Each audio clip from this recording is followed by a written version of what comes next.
Welcome to my నాలోని భావాలు. రే జాగ్రత్త, నువ్వే మర్చిపోతుంటావు. నిన్ను మర్చిపోయినా పర్వాలేదు, తనని గుర్తుపెట్టుకో అని విక్రాంత్ చెప్పి బయలుదేరాడు. శైలజ వెంటనే డోర్ ఓపెన్ చేసి ఒక్క నిమిషం అన్నయ్య అని విఘ్నేష్కి చెప్పి బయట చూడగా మెట్ల మీద ఉన్న విక్రాంత్ని చూసి విక్కీ గారు ఒక్క నిమిషం అని శైలజ పిలిచింది.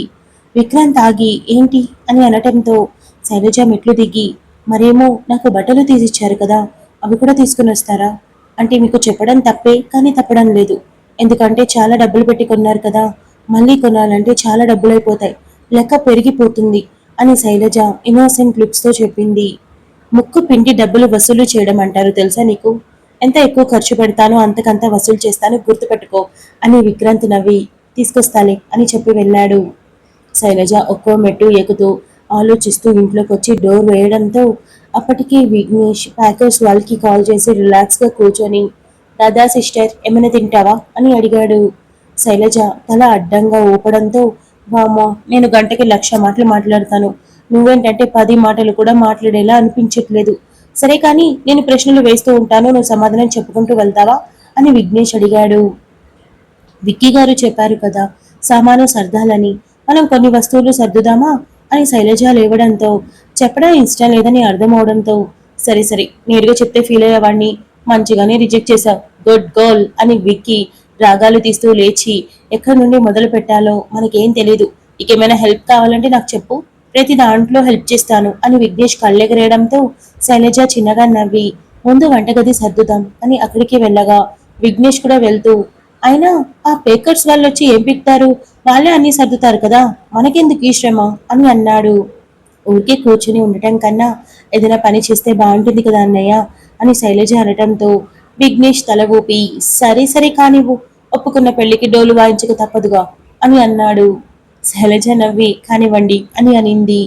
విక్రాంత్ అరగంటలో ఇంటికి చేరుకొని ఇంట్లోకి వెళ్ళేటప్పటికే లక్ష్మి తప్ప ఎవరూ లేకపోవడంతో పిన్ని ఒక జ్యూస్, ఆరెంజ్ జ్యూస్, 5 నిమిషాల్లో ఇప్పుడే వస్తా అని రూమ్లోకి వెళ్లడంతో లక్ష్మి తన షెఫ్కి చెప్పి ఆరెంజ్ జ్యూస్ రెడీ చేయించడంలో పడింది. విక్రాంత్ కీస్ తీసుకొని కిందకొచ్చి జ్యూస్ తీసుకొని ఒకే గుటకలో తాగి గ్లాస్ పక్కన పెట్టి కూర్చో పిన్ని, నీతో ఒక ఇంపార్టెంట్ విషయం మాట్లాడాలి అని అన్నాడు. చెప్పు నాన్న అని లక్ష్మి అడిగింది. పిన్ని మరేమో నీతో ఒక ఇంపార్టెంట్ విషయం షేర్ చేసుకోబోతున్నా, ఎప్పట్లానే దీన్ని బయటికి రానివ్వకు అని అనుకుంటున్నా, అది ఎలాంటి సిచ్యువేషన్ అయినా అని విక్రాంత్ అన్నాడు. నీకు నమ్మకం ఉంది కదా, ఉంటే చెప్పు లేదంటే చెప్పకు, మనసులోనే దాచుకో అని లక్ష్మి నవ్వుతూ అనింది. నమ్మకం ఏంటి పిన్ని, నువ్వు మా అమ్మవి, కాకపోతే నా మీద ప్రేమతో బయటపడతావేమోనని కొంచెం డౌట్ నీ మీద, అందుకని ఇన్ని జాగ్రత్తలు చెప్తున్నా అని విక్రాంత్ అన్నాడు. లేదులే, నువ్వు నోరు తెచ్చి చెప్పమని ఎవరికి చెప్పను అని లక్ష్మి అనడంతో విక్రాంత్ నవ్వి మమ్మీ నాకు ఇల్లు గిఫ్ట్గా ఇచ్చింది కదా, అదే ఎంగేజ్మెంట్ అయిన సందర్భంగా ఆ ఇంట్లో శైలుని పెట్టాలనుకుంటున్నా అని చెప్పాడు. అదేంటి ఒంటరిగానా, వద్దు, ఎందుకు నేను అస్సలు ఒప్పుకోను, తను ఇక్కడే ఉంటుంది, ఇదే సేఫెస్ట్ ప్లేస్ అని లక్ష్మి ఖచ్చితంగా చెప్పింది.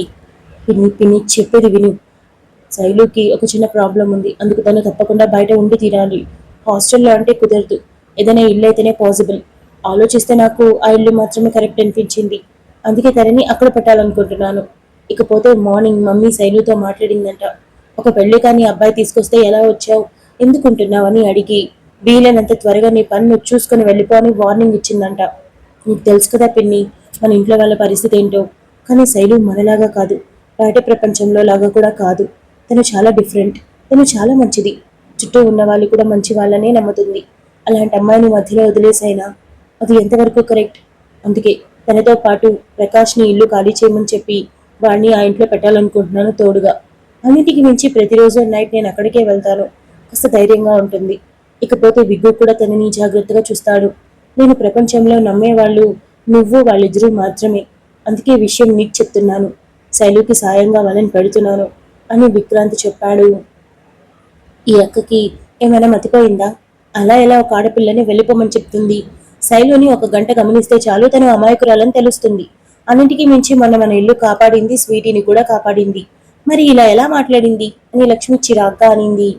అందుకే శైలు ఇక్కడ నుండి వెళ్ళిపోతుందని చెప్పి తనని తీసుకువెళ్ళి ఆ ఇంట్లో పెట్టాలనుకుంటున్నాను, పైగా ఆ ఇల్లు అమ్మ సెలెక్ట్ చేసిందంటే చాలా సేఫ్ అండ్ సెక్యూర్ అయి ఉంటుంది అని విక్రాంత్ చెప్పాడు. లక్ష్మి తల ఊపి నేను ఈ నిర్ణయాన్ని ఎప్పుడూ తప్పుపట్టను. ఎందుకంటే తప్పయ్యే పని నువ్వు చేయవని నా నమ్మకం. నీ పెంపకం నాది. అందుకే నువ్వు తప్పు పనులు చేయవని అంత బలంగా నమ్ముతాను. ఇకపోతే ఒక మాట అని విక్రాంత్ వైపు చూసింది. ఏంటి పిన్ని అని విక్రాంత్ అడగడంతో మరేమో శైలుని నువ్వు భార్యగా స్వీకరించావా అని అడిగింది. విక్రాంత్ ఒక క్షణం అలాగే చూసి అలాంటిదేం లేదు పిన్ని, చెప్పాను కదా పరిస్థితుల వల్ల ఈ పెళ్లి జరిగింది అని. ఇక భార్యగా అంటే అదేం లేదు, కానీ శైలు చాలా చాలా అమాయకురాలు, తనని నేను ఖచ్చితంగా ప్రొటెక్ట్ చేయాలి అని చెప్పాడు. కొన్ని ప్రశ్నలు వేస్తాను, సమాధానాలు చెప్పనవసరం లేదు. కొద్ది రోజులు పోయాక మెల్లగా నిదానంగా తీరికగా కూర్చొని ఆలోచించు అని లక్ష్మి అనటంతో విక్రాంత్ లక్ష్మి వైపు చూశాడు. మొదటిది ప్రొటెక్ట్ చేస్తానన్నావు, ఇప్పుడు సరే రేపు పెళ్ళయ్యాక ఇంట్లో భార్యని పెట్టుకుని ఒక రాత్రంతా శైలు దగ్గరుంటావా? ఇకపోతే రెండోది, తను నా భార్య అంటున్నావు, మరి రేపు పెళ్ళయ్యాక ప్రెగ్నెంట్ నీకేమవుతుంది? ఇక మూడోది, శైలు మెడలో నల్లపూసలు వేరి భార్య కాలేదు అంటున్నావు, దీని అర్థమేంటి? ఇక అన్నింటికి మించి ఈ ప్రపంచం మొత్తం వేరు, శైలు మాత్రమే వేరంటున్నావు, మరి అలాంటి అమ్మాయి నీకెందుకొద్దు అని లక్ష్మి అడిగి, ఇప్పుడు కాదు తీరికగా ఆలోచించు అని లేచి మధ్యాహ్నం నీకోసం ఏం రెడీ చేయమంటావు అని అడిగింది. విక్రాంత్ ఆలోచనల్లో నుండి బయటకొచ్చి విని ఆల్మోస్ట్ మధ్యాహ్నం అయింది, ఇక నేను ఇక్కడ ఎలా తింటాను, అక్కడ హౌస్ షిఫ్టింగ్ జరుగుతుంది కదా, నేను సాయంత్రం వస్తాను, మధ్యాహ్నం ఏదైనా లైట్ ఫుడ్ తీసుకుంటానులే అని చెప్పి విక్రాంత్ వెళ్ళిపోయాడు. అబ్బా శైలు, నా వల్ల కాదు, నా చేతులంతా పోట్లు పుడుతున్నాయి, విపరీతమైన నొప్పులు, జిమ్ లో నేను 120 కేజీలు మోసినప్పుడు కూడా ఇంత నొప్పులు రాలేదు తెలుసా అని విఘ్నేష్ కూర్చుండిపోయాడు. అన్నయ్య మరేమో మన పని మనం చేసుకుంటే తప్పకదు కదా, ఒక నిమిషం అని వెళ్ళి 2 నిమిషాల్లో ఒక గ్లాస్తో ప్రత్యక్షమై ఇంకొక ఫ్రిడ్జ్ లో చూశాను, జ్యూస్ తాగండి అని ఇవ్వడంతో అజయో ఇప్పుడు ఈ క్షణంలో దేవతలా కనిపిస్తున్నావు అని విఘ్నేష్ గ్లాస్ తీసుకుని తాగుతూ ఉండగా కాలింగ్ బెల్ మోగడంతో కమిన్ అని విఘ్నేష్ అరిచాడు. డోర్ ఓపెన్ చేయడంతో ప్యాకెట్స్ అండ్ మూవర్స్ వాళ్ళు వచ్చారని అర్థమై, వచ్చారా ప్లీజ్ త్వరగా కానివ్వండి, ఇది బ్యాచులర్ రూమ్ సో ఎక్కువ సామాన్లు ఏమీ లేవు, ఉన్నవన్నీ పెద్ద పెద్దవి, ఇకపోతే చిన్న చిన్న వాటిని ఇదిగో ఆ బంగారు తల్లి నేను కలిసి సర్దేశాం కాబట్టి త్వరగా కానివ్వండి అని విఘ్నేష్ నీరసంగా చెప్పాడు. శైలు కూర్చుంటూ అన్నయ్య వాళ్ళేంటి పెద్ద పెద్ద బాక్సులు తెస్తున్నారు అంటే అన్ని వాళ్ళే తీసుకుని వెళ్తారా అని ఆశ్చర్యంగా అడిగింది. వాళ్ళే తీసుకొస్తారు, ఇంట్లో చేరుస్తారు, మనం వెళ్ళి చక్కగా సర్దుకోవడమే అని విఘ్నేష్ చెప్పడంతో శైలజ ఆశ్చర్యపోయి సిటీలో అన్ని పనులకి మనుషులుంటారు అంటే అందరికీ బ్రతుకు తెరువు ఉన్నట్టే అని ఆలోచిస్తూ మూతి విరుస్తూ చెప్పింది. వా ఇంత మంచిగా ఆలోచిస్తున్నా అని విఘ్నేష్ నవ్వుతూ, ఇకపోతే ఒక మాట, మా వాడు తాళి కట్టేటప్పుడు నువ్వు ఎలా ఫీల్ అయ్యావు అని విఘ్నేష్ అడిగాడు. శైలజ విఘ్నేష్ వైపు చూస్తూ సైలెంట్ గా ఉండడంతో హలో మా వాడు మాకు బాగా క్లోజ్ అని చెప్తాడు, నువ్వు చెప్పు అని విఘ్నేష్ అన్నాడు. శైలజ తల ఊపి ఎలా అంటే నేను కోమాలోకి వెళ్ళిపోయాను అని అనగానే విఘ్నేష్ గట్టిగా నవ్వాడు.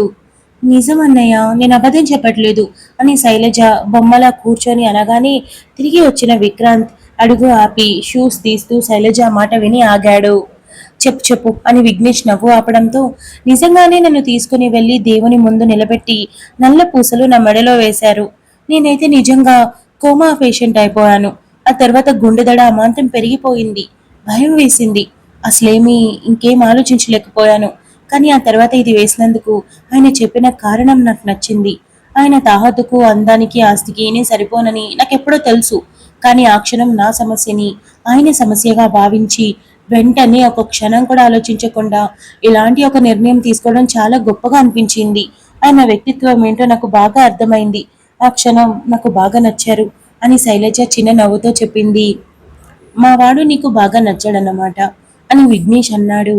అయ్యో నచ్చడం అంటే మీరు తప్పుగా అనుకోకండి, ఒక దేవుడికి భక్తురాలు లాగా, ఏదో ఒక రాజుకి ఒక మంత్రి లాగా అలా నాకు నచ్చారు. ఆయన నాకేంటి ఎవరికైనా నచ్చుతారు, మంచి గుణం కదా. మన పక్కన అర్థం చేసుకునే వ్యక్తి ఒకరుంటే జీవితం అందంగా ఉంటుంది.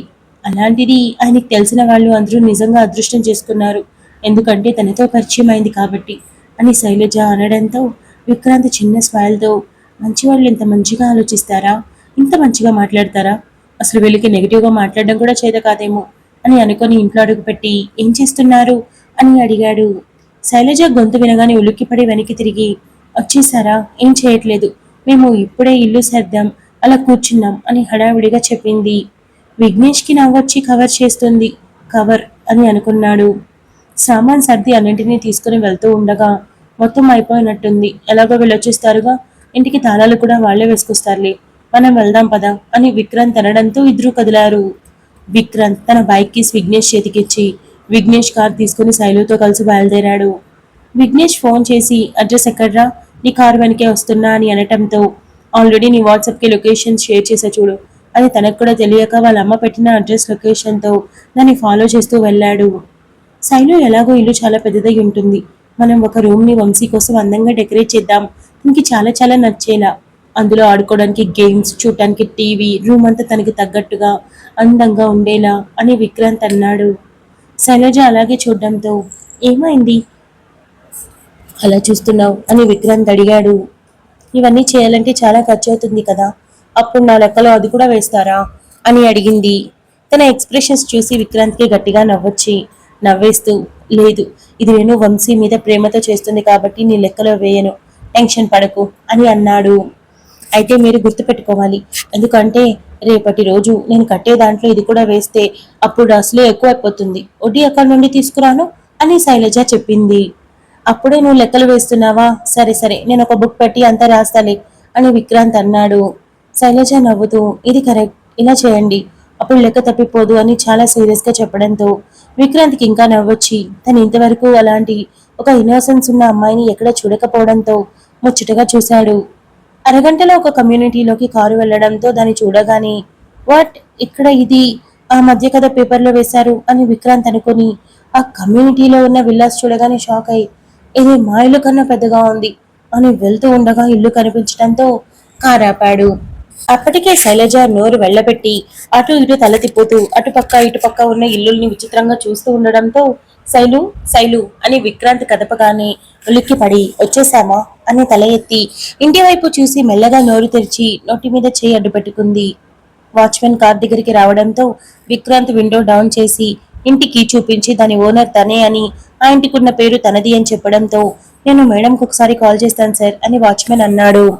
ఆ కొంపకు ఒకసారి కూడా రాకూడదనుకున్నాడు, కానీ ఇప్పుడున్న పరిస్థితుల్లో తప్పక రావడంతో ఇక తప్పక సరే ఒక నిమిషం అని విక్రాంత్ జగతికి కాల్ చేశాడు. కాల్ కట్ అవుతుందనగా లిఫ్ట్ చేసి చెప్పు విక్కీ, వాట్ హ్యాపెండ్ అని జగతి అడిగింది.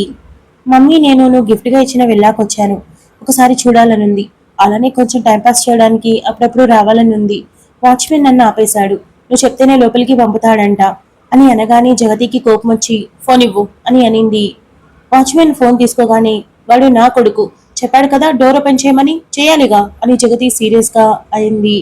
క్షమించండి మేడం, నేను సార్ని ఒకసారి కూడా చూడలేదు కదా, అందుకే పొరపాటైంది అని చెప్పడంతో సరే గుర్తుపెట్టుకో ఇక అని జగతి ఫోన్ విక్రాంతి చేతి తీసుకోగానే విక్కీ ఎంజాయ్ నాన్న అని చెప్పి కాల్ కట్ చేసింది. వాచ్మెన్ గోట్ ఓపెన్ చేయగానే లోపలికి వెళ్ళాక శైలజ కళ్ళు పెద్దవి మరింత అయిపోవడంతో లోపల కనీసం 2 ఎకరాలు గార్డెనే ఉండడంతో పైగా గార్డెన్ లో ఫౌంటైన్ మధ్యలో ఎంతో అందంగా ఉన్న రాధాకృష్ణుల్ని చూస్తుంటే మతి పోయేలా అనిపించింది. మరో పక్క చూడగా అలాగే ఫౌంటైన్ మధ్యలో బుద్ధుడి బొమ్మ కనిపించడంతో శైలజకి తల తిరిగినట్టే ఇది మీ అమ్మగారు మీకు గిఫ్ట్ గా ఇచ్చారా అని అడిగింది. అవును అని విక్రాంత్ అనడంతో ఇలాంటి గిఫ్ట్లు కూడా ఇస్తారా అండి అని శైలజ ఆశ్చర్యంగా అడిగింది. విక్రాంత్ నవ్వుతూ ఇస్తారు, ఇలాంటి గిఫ్ట్లు ఇచ్చామని బయట గొప్ప చెప్పుకోవడానికి ఇస్తారు అని నవ్వాడు. ఆ మాట వెనక అర్థం పూర్తిగా అర్థం చేసుకోలేని శైలజ సైలెంట్ అయిపోయింది. అంతలో విఘ్నేష్ కూడా రావడంతో ముగ్గురు కారు దిగి లోపలికి వెళ్తూ ఉండగా వాచ్మెన్ భార్య అవుట్ హౌస్ నుండి వేగంగా వచ్చి మీరు అమ్మగారి అబ్బాయి కదా అని అడిగింది. అవును అని విక్రాంత్ అన్నాడు. నేనొకసారి మేడం ఫోన్లో చూశాను బాబు, రండి రండి, ఇంట్లో అన్ని సౌకర్యాలున్నాయి, నేనే శుభ్రం చేశాను, ఇవాళ్లే చేశాను, మీ స్నేహితులా అని అడిగింది. విక్రాంత్ తల ఊపి ఇక మీద ఇక్కడే ఉంటారు అని చెప్పాడు. అవునా సార్, రండి అని ఆవిడ వెళ్తూ ఉంటే నన్ను సార్ అని అక్కర్లేదు, ఇంతక బాబు అని ఒకసారి అన్నారుగా, అలాగే పిలవండి, అదే బాగుంది అని విక్రాంత్ చిన్నగా నవ్వాడు. వాచ్మెన్ భార్య నవ్వుతూ వెళ్లడంతో విక్రాంత్ డోర్ ఓపెన్ చేసి లోపల చూడగా శైలజకి అడుగులు తడబడ్డాయి. Thank you so much for listening guys. Update నచ్చినట్లయితే లైక్ చేయండి, షేర్ చేయండి, కమెంట్ చేయండి, అలానే సబ్స్క్రైబ్ చేసుకోండి.